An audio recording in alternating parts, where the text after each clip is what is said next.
This was without a doubt the hardest video I've ever had to make. The top 5 entries were pretty easy and I almost immediately knew what they would be. But the other 5 were a goddamn nightmare. I've gone back and forth and changed them for months now. Needless to say, this list, or the bottom half of it anyway, has looked entirely different numerous times. It's just incredibly hard to pinpoint your top 10 movie villains out of thousands of candidates. This is why I also chose to put my favorite horror villains in their own separate video, which I'll be making after this. Anyway, at the end of the video, I'll list all the villains who were at one point actually included here, but eventually got kicked off and replaced, so stick through to the end to find out which ones they were. And of course, remember, this list is my personal opinion. These are my favorite movie villains, not a definitive list of the greatest movie villains of all time. I really want to know all of you guys' top 10 movie villains too, so write them down in the comments. And one more thing, I will only include one villain from each franchise, so only one Batman villain, one James Bond villain, and so on. Anyway, without further ado, here we go.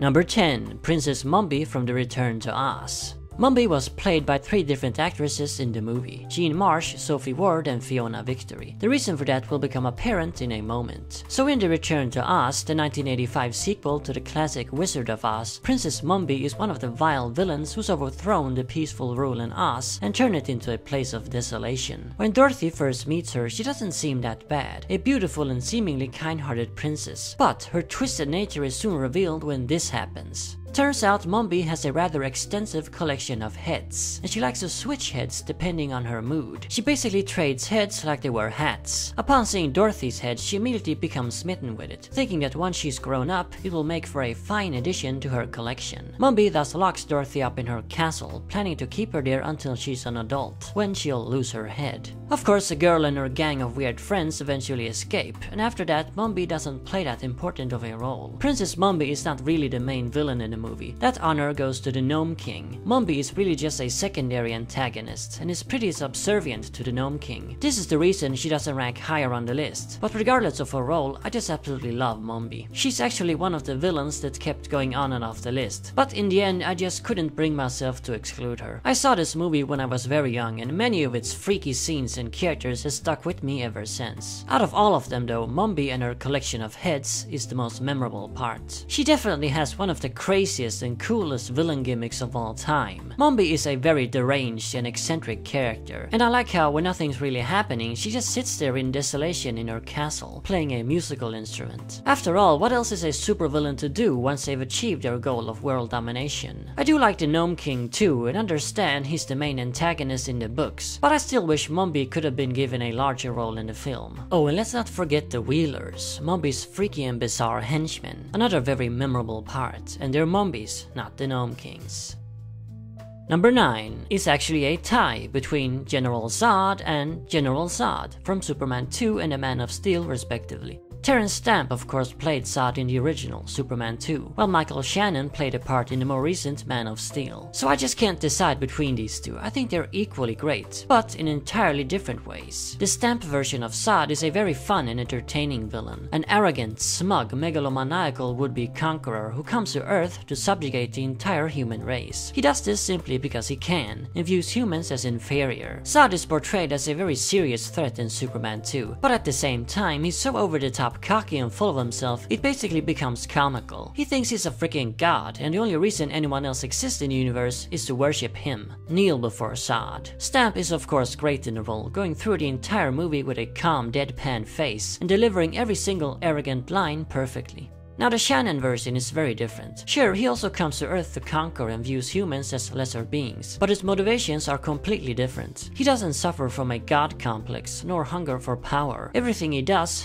for the good of his people, for the survival of the Kryptonian race. Like everyone else on Krypton, Zod was programmed for a specific role in society since birth. His role was to ensure the safety of Krypton and its people, and that's what he's fighting for in the Man of Steel. Yeah, he's willing to kill off the entire human race to do it, which of course is not very agreeable, but we can certainly see where he's coming from. In his mind, he's not the bad guy per se, he's more a necessary evil. Whatever it takes to save his people, he'll do it. So unlike the stamp version, we can actually sympathize with this guy and understand him. Two very different takes on the same character, and they both work equally well. General Zod has got to be the luckiest villain in comics. Up until the last few years, he's always been a very minor character in the comics, usually depicted as just another Phantom Zone inmate. But despite that, he's gotten two fantastic movie portrayals, when many major villains from the comics, like fellow Superman rogue Brainiac, hasn't appeared in a single movie. In fact, these two movie versions are way better than anything we've ever seen with Zod in the source material.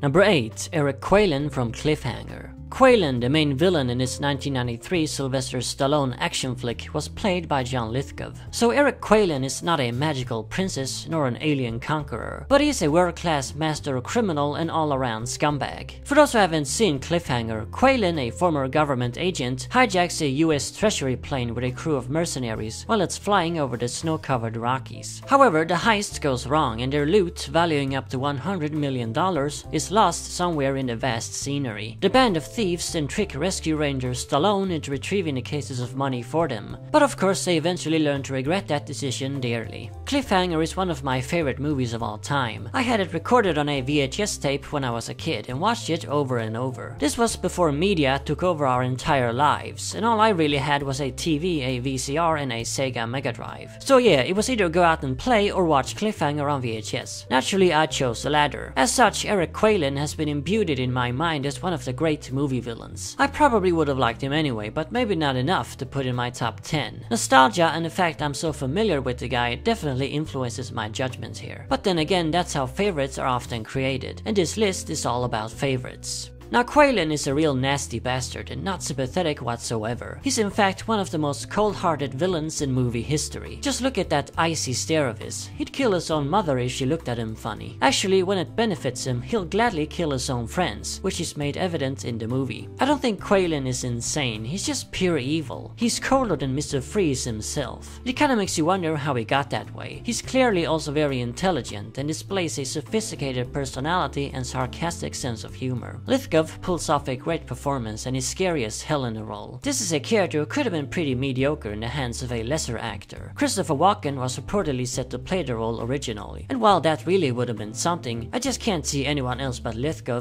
as Eric Kweilyn.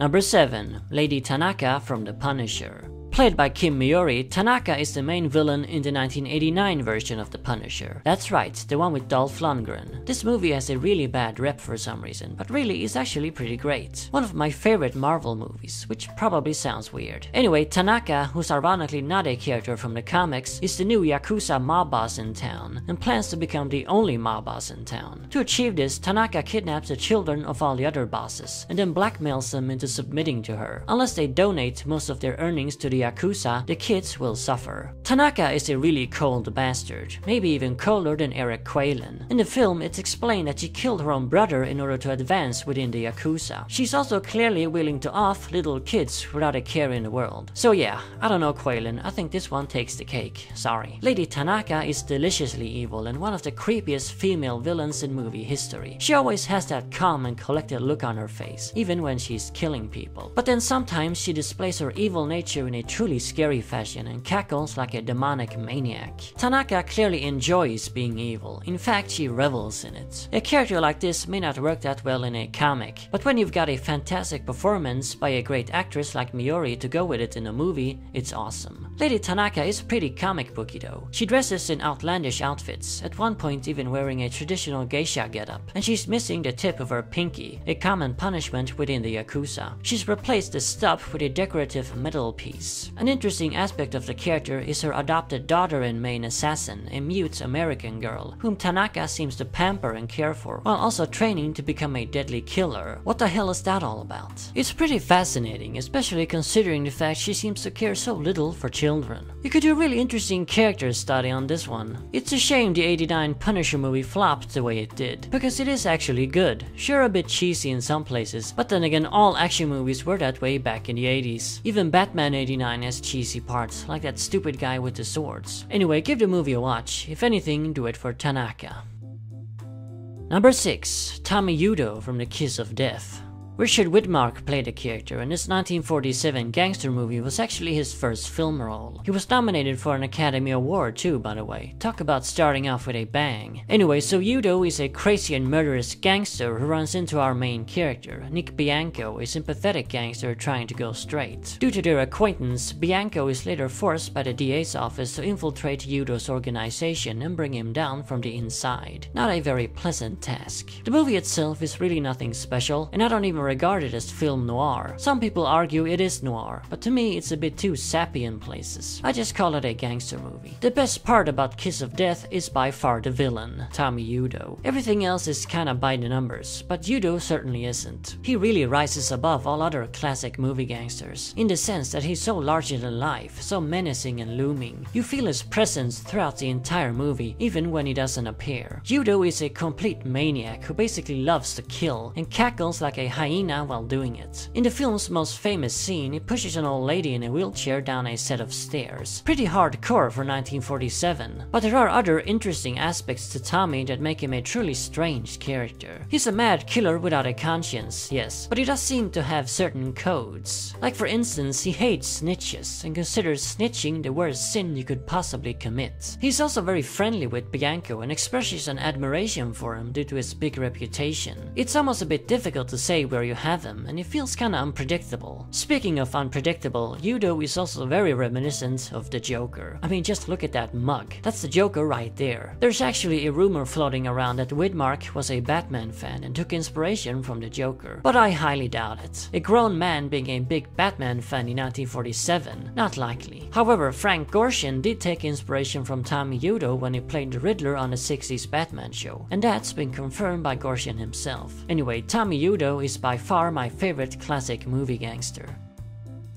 Number 5. Norman Stansfield from Leon. Crazy old Norm here was played by our very own Commissioner Gordon, Gary Oldman. For those who don't know, Leon, also known as The Professional, is a 1994 thriller drama starring Jean Reno and a very young Natalie Portman as quite the odd couple. He is a strange and potentially mentally impaired hitman, and she is a young delinquent kid whose entire family was murdered by a crooked DEA agent, Norman Stansfield. Leon, the hitman, takes the girl into his care and trains her to become an assassin herself, so she can get her revenge on Stansfield. Needless to say, their relationship is pretty weird. This is another of my all-time favorite movies. Just like Cliffhanger, I also had this one on VHS back in the day and used to watch it over and over. Unlike Kiss of Death, I certainly can't say Stansfield is the only great part about it. Far from it. But he is very memorable regardless. He is in fact one of the weirdest and most bizarre movie villains of all time. This guy is a DEA agent, a law enforcement officer. He's supposed to be a good guy, but he's so corrupt he makes the GCPD look like choir boys. It's not enough that he's on the take though. Stansfield is absolutely batshit insane. He makes Tommy Yudo look like a model of mental health. Stansfield is erratic, suicidal, completely unpredictable, and suffers from some sort of personality disorder. He'll change from gleeful to furious to apathic in a heartbeat. Stansfield constantly consumes unknown pills, and it's very possible these are responsible for his mania. Every time he takes them, he seems to go even further off the deep end and murders people without a second thought. It's almost like he takes them so that he can murder people on a whim. Like without them, he wouldn't be able to go through with it. Maybe there is a hint of a conscience somewhere deep down. Or maybe not. Oldman is of course fantastic in the role. If you only know him from his later movies, where he always plays these boring straight-faced guys. Sorry Gordon, you really need to check this out. Back in the 90s, Oldman was known for playing these insane and theatrical villains. And out of all of them, Stansfield is without a doubt the best. In my opinion anyway. I also really dig Stansfield's style. He looks both stylish and sloppy at the same time. Number 4. Roy Batty from Blade Runner. Yet another of my favorite movies. I actually didn't like Blade Runner as a kid though, I found it pretty boring, but have grown to love it in later years. Roy Batty, the main antagonist of this 1982 sci-fi classic, was played by Rutger Hauer, another actor who now often plays boring characters, but used to be cast in very eccentric roles. Roy Batty here is very eccentric, but you can almost barely call him a villain. So here we finally have a sympathetic character. Batty is an artificial human, a replicant, an android of sorts created for slave labor. Batty is a very advanced model though, a Nexus 6, the latest brand of replicant. He's intelligent, inventive, charismatic, and full of emotions. Along with his fellow replicant brethren, Batty served as a slave in the off-world colonies. But he then escaped, killed his own masters, and together with a small band of other Nexus 6 models, made his way to Earth. His goal is to force his creator, Eldon Tyrell, head of the Tyrell Corporation, to give him more life. You see, the Nexus 6 models have been built with a sort of failsafe, a 4-year lifespan. When 4 years have passed, they die, no matter what. Batty and his crew naturally wants to prevent this. So yeah, that's his big scary villain plot, to live. Like I said, you can barely call this guy a villain. Sure, he kills people, but they were slave masters, or in one way associated with the Tyrell Corporation. He doesn't go around killing random innocent people. You can certainly understand his rage anyway, considering he spent his entire short life as a slave on hostile alien worlds. Deckard, the movie's hero and replicant hunter, almost feel more like a villain. He's killing these artificial people for cash after all, not some sort of personal vendetta. Besides being an all-around fantastic character, Roy Batty is also excellently portrayed by Hauer. He gives the guy his charisma, and also adds a lot of dark humor to the character. Like most intellectuals, Batty responds to his hopeless situation with morbid levity. Blade Runner is my favorite science fiction movie, and Roy Batty is certainly one of my favorite science fiction villains. Not quite at the absolute top, but very close to it.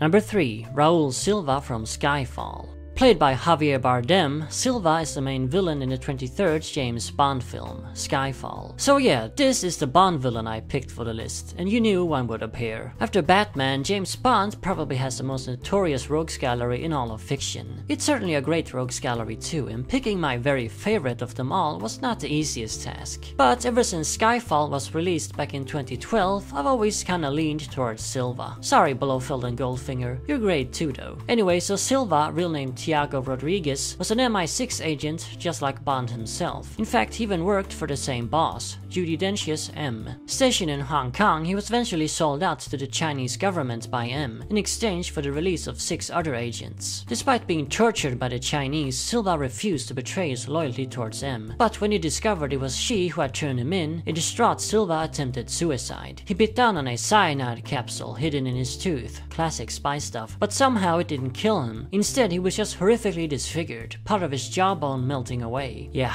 that's really nasty. Silva now hides this with a prosthetic jaw and teeth, all the while seeking revenge upon his former boss. Most James Bond villains wants to take over the world, but Raoul here ain't interested in none of that. He just wants payback, and you can certainly say he's earned it. I mean, M's call may have been the right one, but you can still see it from his point of view, and Silva is definitely one of the most sympathetic and tragic Bond rogues out there. He's very eccentric too, and quite kooky with a very flamboyant personality. Silva is a lot of fun to watch, obviously a lot due to Bardem's fantastic and scene-stealing performance. He looks pretty weird too, I mean even without the melted face. He's sympathetic, he's got a great backstory, he's eccentric, he's a snazzy dresser, he's hideously disfigured. Could you ask for a better movie villain? No, I don't think so. Raoul Silva is a perfect villain, enough said.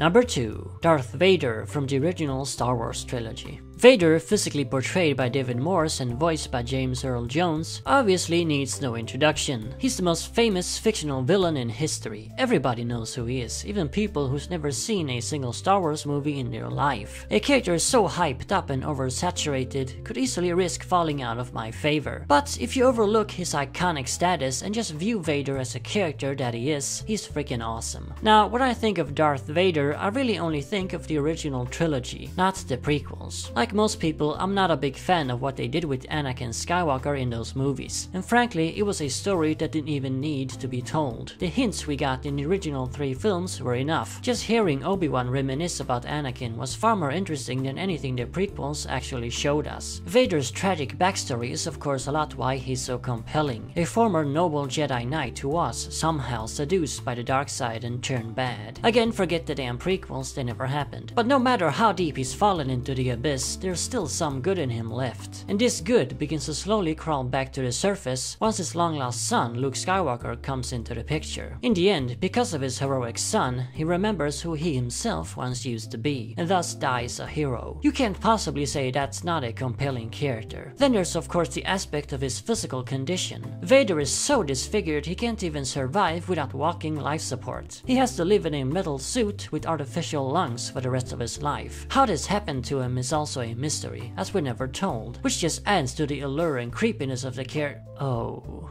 Well, like I said, forget that. Vader is actually very reminiscent of Mr. Freeze, a man trapped in a containment suit, cut off from the rest of humanity. I keep bringing up Mr. Freeze in this video. Anyway, so just like Raoul Silva, Vader is a perfect villain. He's got a great backstory, he's sympathetic, he's intimidating, he's a snazzy dresser, and he's hideously disfigured. No matter how many times Lucas and Disney rapes him, the original Vader will always be a perfect villain. And he's also got a really cool weapon, that red glowing laser sword or whatever it's called.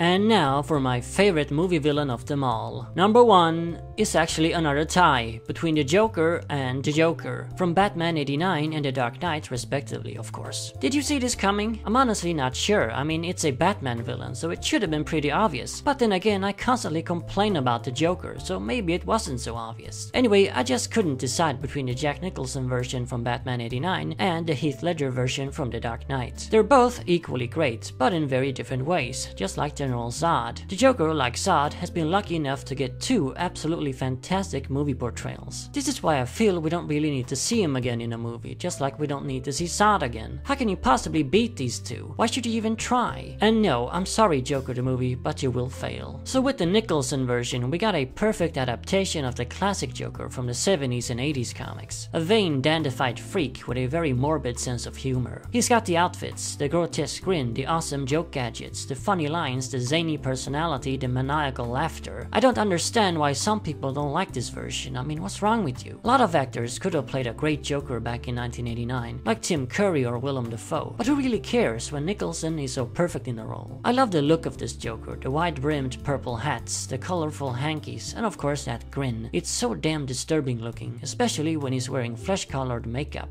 As for Ledger, that's a very different take. It's not the classic Joker, and it shouldn't have been. It was a brand new Joker, taking some bits from the comics here and there. They both believe in the philosophy that madness sets you free, which is a very killing joke. But Ledger goes a lot further with this idea, of course. Nicholson is mainly just a fun villain to watch, but Ledger actually has a compelling message too. Everything is just a big joke. The universe is random and chaotic, and all of our rules and plans are meaningless. He's probably right, but what are you gonna do about it? To fit his extreme views, they gave Ledger's Joker a very grungy and dirty look, yet still stylish at the same time. He's got the same sense of fashion as Norman Stansfield, I guess, and it works perfectly for him. Ledger's Joker is also very funny, and when people claim he's a humorless Joker, well, that's simply not true. The jokes are just more subtle than in Batman 89. Yeah, what else can I say? Movie Joker is fantastic. Well, for the most part. But what of the villains that were at one point actually supposed to be on the list? Well, here they are. Hans Gruber, played by Alan Rickman from the original Die Hard. Mama, played by Lena Headey from Dredd. Tom Powers, played by James Cagney from The Public Enemy. Ultron, played by James Spader from Avengers 2 Age of Ultron. Norma Desmond, played by Gloria Swanson from Sunset Boulevard. Baby Jane Hudson, played by Betty Davis from Whatever Happened to Baby Jane. And Vic Vega, aka Mr. Blonde, played by Michael Madsen from Reservoir Dogs. And let's not even mention all the countless villains I briefly considered, but who were never officially on the list. So that's that, the hardest list I've ever had to make. It will obviously change with time, and is certainly not cut in stone. In the next video, the 10K celebration continues as I rank my top 10 horror movie villains. So stay tuned for that. And as always, remember, Arkham Asylum awaits you in the next video. I mean, M's call may have been the right one, but you can still see it. I mean, M calls